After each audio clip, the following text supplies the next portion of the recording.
Do you want the current alcalde to stay?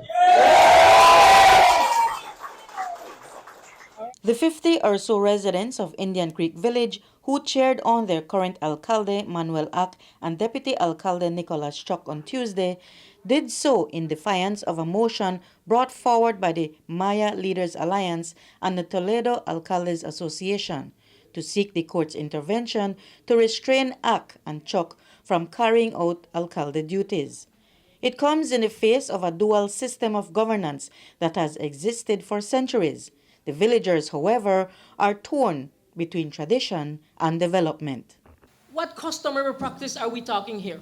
Are we talking in the 1200 BC when the ancient Mayas began their civilization? Or are we talking when the Spaniard conquered the Maya people in the 17 and 19 or 1502? So what tradition? I'm confused. So if we want to go back to tradition, are we going to build temples, Mayan civilization like how we know about? Is that what we want now? Do we want our children to be slaves? We need to get an education. We need to get out of these things. We removed the past alcalde, Jose Choc, and Felipe Sam because they had done many things. They rejected our digital tower. They even signed a letter without the consent of the village council and the villagers of Indian Creek. They wrote a letter to the CEO.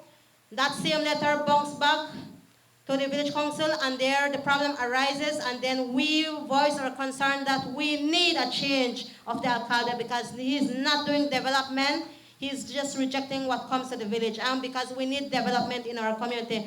Avelina Koch was emphatic about her wish to have their November vote for Manuel and Nicolas Choc remain as is.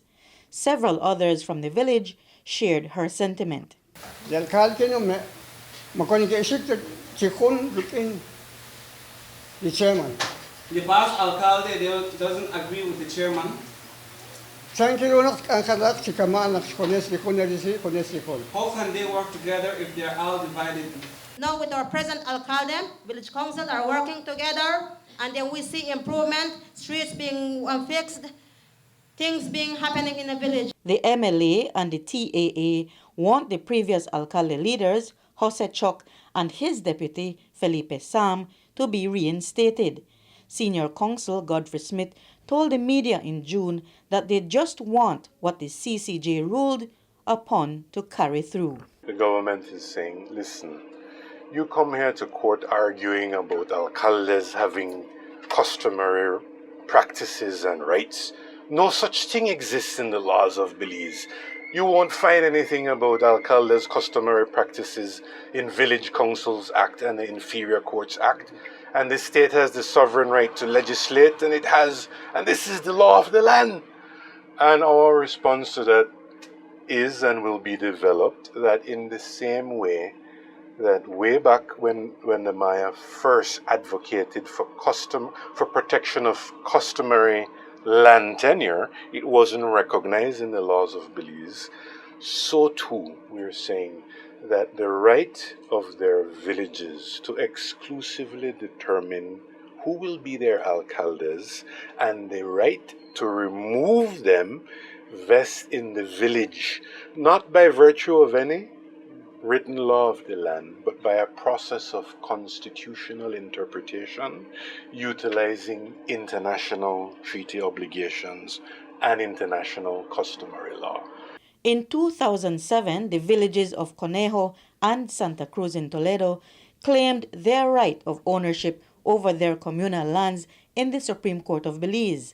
The Supreme Court agreed and decisively acknowledged that the two villages' customary land rights are protected by international and Belizean law. In 2010, the Supreme Court of Belize extended the judgment to include the remaining 36 Maya communities in the Toledo District.